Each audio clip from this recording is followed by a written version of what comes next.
한국인 전문직 전용 미국 취업 비자 신설안이 연방 하원을 통과해 10년 만에 최종 성사될지 기대되고 있습니다. 미국민들의 4명 중 1명은 지금이 집을 사기 좋은 때라고 답해 주택 구매 심리지수가 2년 만에 급격한 하락세를 보였습니다. 미국민들의 가계부채가 15조 6천억 달러로 1년 만에 1조 달러나 급증한 것으로 나타났습니다. 미국의 무역 적자가 지난해 27% 증가한 8,591억 달러를 기록해 사상 최대를 기록했습니다. 미 국세청이 온라인 계정을 개설할 때 사진 제출을 요구했다가 거센 논란을 사자 백지화했습니다.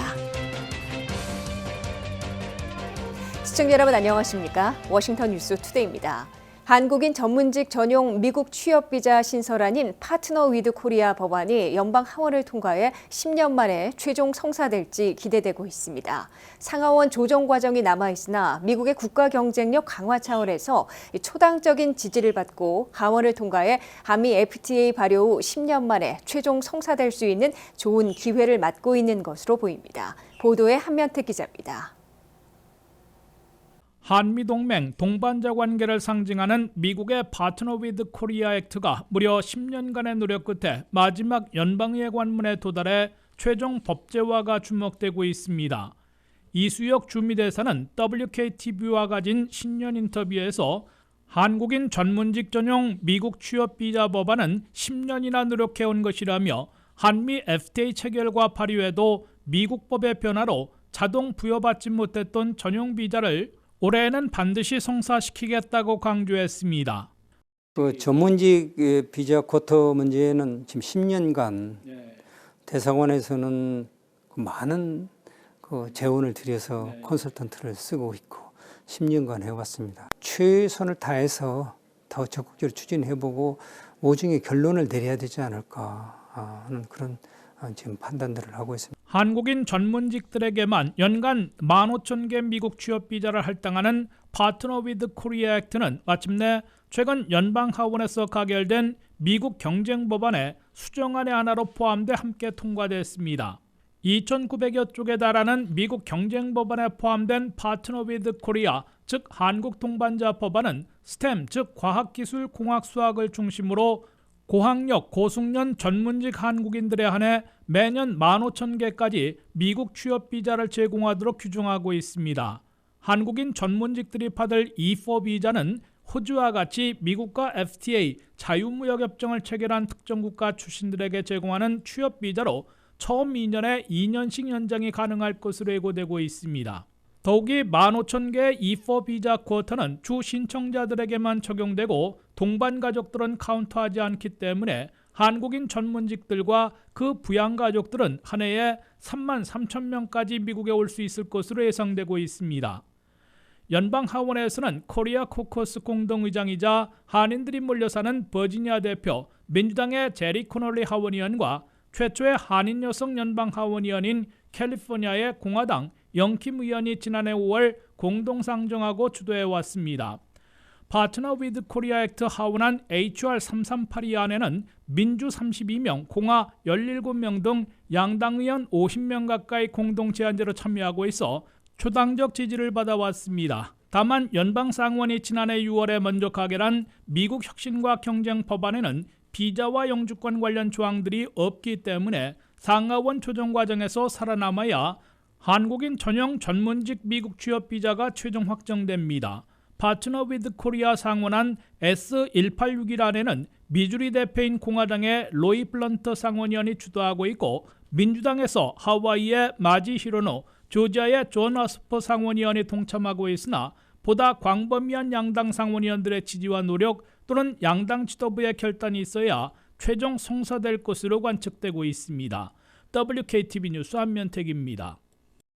미국민의 주택 구매 심리지수가 급격히 하락하고 있습니다. 미 국채 모기지 보증기관인 페니메이가 실시한 설문조사에서 지금이 집을 사기 좋은 때라고 답한 미국민은 4명 중에 1명에 불과했습니다. 반면 집을 팔기 좋은 때라고 답한 비율은 70%에 달했는데요. 주택 구매의 부정적인 이유는 집값이 너무 많이 오른 데다 매물이 없어 마음에 드는 집을 찾기 힘들고 금리도 오르고 있기 때문으로 나타났습니다. 박남주 기자가 보도합니다. 미국민 4명 중 1명만이 지금이 집을 사기 좋은 때라고 답한 설문조사 결과가 나와 집값 하락을 예상하는 목소리가 커지고 있습니다. 미 국책 모기지 보증기관인 페니메이가 발표한 새로운 설문조사에 따르면 미국민의 4분의 1인 25%만이 지금이 주택 구입 적기라 생각하는 것으로 나타났습니다. 반면 지금이 집을 팔기 좋은 때라 답한 비율은 70%에 달해 주택 구매 심리가 급격히 하락하고 있는 것으로 조사됐습니다. 페니메이가 매달 집계하는 주택 구매 심리 지수는 전월보다 2.4포인트, 전년 동월보다 5.9포인트 각각 하락한 71.8%로 팬데믹 초기인 2020년 5월 이후 최저치를 기록했습니다. 응답자들이 지금이 주택 구입 적기가 아니라고 생각하는 이유는 주택 가격이 이미 너무 많이 올랐고 매물도 적어 마음에 드는 주택을 찾기 쉽지 않기 때문으로 페니메이는 밝히고 있습니다. 거기다 연방준비제도가 뜨거운 고용 열기를 근거로 예상보다 강력한 금리 인상을 단행할 것으로 예상되면서 주택 구입에 회의적인 것으로 보입니다. 주택 구입의 회의적인 비율은 젊은 세대일수록 더 두드러지는 것으로 나타났습니다. 페니메이의 수석 이코노미스트 더그 덩컨은 젊은 수요자들이 앞으로 집값이 더 많이 오를 것으로 생각하며 거시경제에 대한 비관적 시각이 더 큰 것으로 나타났다 밝혔습니다. 전미부동산 중개인협회에 따르면 지난 12월 기준 미국의 중간주택 가격은 35만 8천 달러로 전년 대비 16% 상승했습니다. 미 국민들의 주택 구매 심리가 팬데믹 기간 최저치를 보이고 있음에도 아직 집값 하락이 현실로 나타나지는 않고 있는 모습입니다. 주택 매매 시장 열기는 보통 임대 시장 열기와 일치하는데 아파트의 경우 점유율이 98%에 이릅니다. 이는 지난 30년 동안 95% 정도 유지하던 것에서 크게 상승한 것입니다. 아파트 가이드의 2021년 임대료 보고서를 살펴봐도 방 1개짜리 아파트의 전국 평균 임대료는 1,670달러로 지난해 10월보다 0.6%, 전년 동기보다 20% 인상됐습니다. 댈러스 연방준비은행은 지난 여름 주택 가격 급등으로 임대료 상승이 예상된다며 2023년까지 임대료가 계속 오를 것으로 밝힌 바 있습니다. WKTV 뉴스 박남주입니다. 미국민들의 가계부채가 2021년 말 현재 15조 5,800억 달러로 1년 만에 1조 달러나 급증한 것으로 나타났습니다. 이는 1억 2천만 미국 가구당 평균 15만 5,600달러씩 빚더미에 올라 있는 것으로 계산되고 있습니다. 한면택 기자의 보도입니다. 미국민들이 팬데믹을 거치면서 1년간 1조 달러나 더 늘어난 빚더미에 올라 있는 것으로 연방은행이 발표했습니다. 미국민 가계부채를 22년째 분기별로 통계내고 있는 뉴욕 연방은행이 새로 발표한 2021년 말 현재 총 가계부채는 15조 5,800억 달러로 집계됐습니다. 이는 2020년 말 14조 6천억 달러에서 1년 만에 1조 200억 달러 늘어난 겁니다.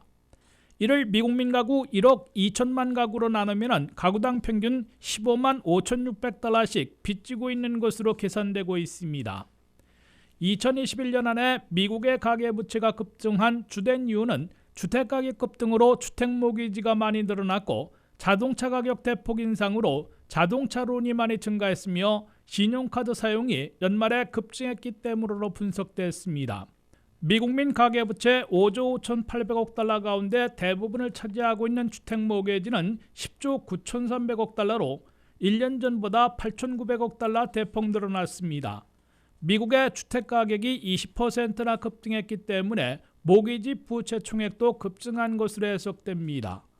두 번째 큰 규모는 학자금융제로 총 부채액이 1조 6천억 달러로 연말에는 감소했고 1년 전에 비해서도 200억 달러 늘어나는 데 그쳤습니다. 팬데믹 여파로 대학 등록률이 떨어졌고 융자 상환은 동결돼 있어 학자융자금 부채는 상대적으로 제자리한 것으로 풀이됩니다. 세 번째는 오토론 자동차 할부 금융으로 1조 4,600억 달러로 900억 달러 늘어났습니다. 미국 내 자동차 가격이 신차는 11.8%, 중고차는 무려 37.3%나 뛰었기 때문에 자동차 할부 금융도 급증한 것으로 해석됩니다. 네 번째 크레딧 카드 사용은 2021년 말 현재 8,560억 달러를 기록한 것으로 나타났습니다.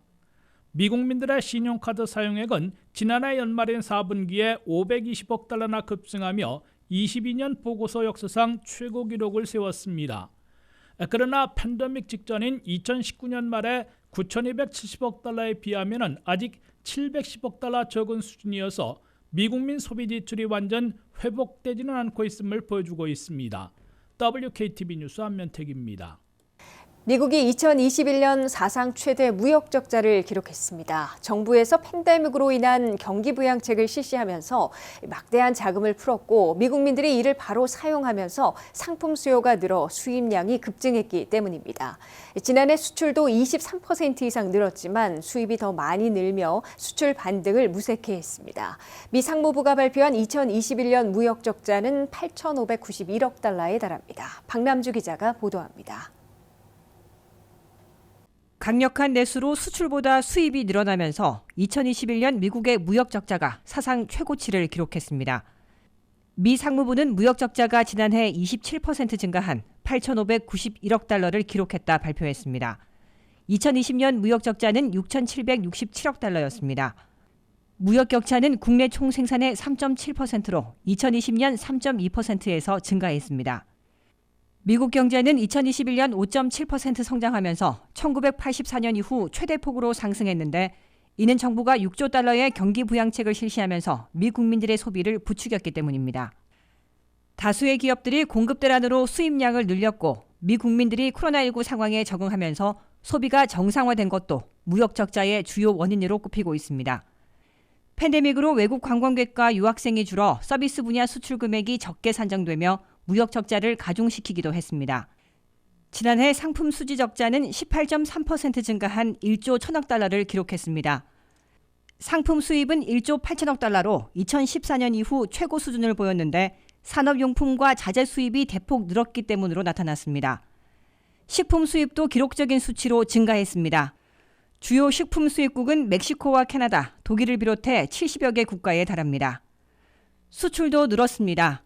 상품 수출도 23.3% 증가하며 역시 사상 최대치를 기록했지만 수입이 더 많이 늘면서 무역 적자 폭이 커진 겁니다. 주요 수출품은 산업용품과 식품, 소비자와 석유 등이 있습니다. 주요 수출국은 멕시코를 필두로 57개 국가에 달하고 수출액은 2,765억 달러로 사상 최대치를 기록했습니다. 중국으로의 수출은 1,511억 달러, 한국으로의 수출은 658억 달러로 늘었습니다. WKTV 뉴스 박남주입니다. IRS 국세청이 각종 서비스를 이용하는 데 필요한 온라인 계정을 개설할 때 사진 제출을 요구했다가 거센 논란을 산 끝에 백지화했습니다. IRS는 세금 보고 시에는 필요 없지만 세금 보고 후 세금 납부 등에 필요한 온라인 계정을 개설하는 게 편리하기 때문에 아이디단미라는 민간 업체를 통해 계정 개설을 계속 관리하되 신분 확인 방법을 강구하겠다고 밝혔습니다. 김지수 기자의 보도입니다. 2021년도분 연방 세금 보고를 접수받고 있는 IRS 국세청이 새로운 방식을 도입하려다가 개인정보 보호단체들은 물론 연방 의원들로부터 성토당하고 결국 백지화시키는 수모를 겪었습니다. IRS는 납세자들이 온라인 개인 계정을 신설할 때 신분증 사진이나 스스로 찍은 사진을 제출토록 요구하려던 새 방식을 중단한다고 발표했습니다. IRS는 국세청 온라인 계정 신설 가입 대행을 맡은 ID.me라는 회사를 통해 납세자들의 사진 있는 신분증 파일을 업로드하거나 셀폰 등으로 스스로 찍은 사진을 올리도록 요구할 계획이었으나 거센 비난을 사자 결국 백지화시킨 겁니다. IRS의 온라인 계정은 세금 보고를 할 때는 반드시 필요한 것은 아니지만 세금 보고 후 세금 환급금을 얼마나 언제 지급받게 될지 등을 파악하거나 내야 할 세금이 있으면 납부할 때 필요하기 때문에 상당수가 개설할 것으로 예상되고 있습니다. 그런데 IRS는 정부 온라인 계정 신설을 민간회사인 ID.me에 맡기면서 신분 확인을 위해 납세자의 운전면허증과 같은 사진 있는 신분증이나 스스로 찍은 사진을 업로드하도록 요구할 것임을 예고한 바 있습니다. 또는 이 회사의 온라인 에이전트와 화상 채팅을 하도록 요구하는 방법도 제시했습니다. 이에 대해 개인정보보호단체들은 정부 웹사이트에서도 해킹으로 개인정보들이 유출 도난되는데 민간 회사가 수집하는 납세자들의 얼굴 인식 정보와 신상 정보가 해킹당할 위험이 매우 높다고 거세게 비판해왔습니다. 연방 의원들은 IRS에게 얼굴 인식 정보를 제출하라는 새 방식을 철회하라고 요구했습니다. 이 같은 비판과 논란을 사자 IRS는 얼굴 인식을 위한 사진 제출 요구를 백지화한 것으로 해석됩니다.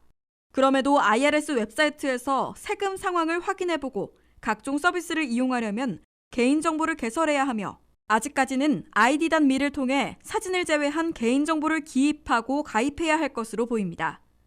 WKTV 뉴스 김지수입니다.